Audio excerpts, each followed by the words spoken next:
Hello and welcome back to my channel. In today's video, I will show you how to fix Power Lottery app not working properly. So let's get started.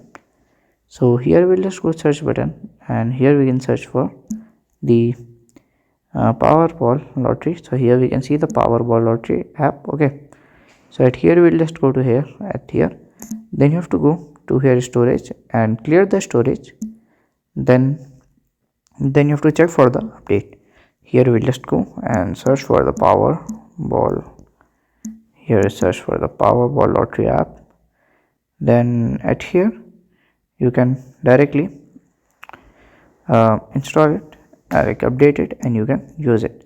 So it's a very useful app to use it, and you can fix it. So if you find this video helpful, make sure you like, subscribe, and share the video.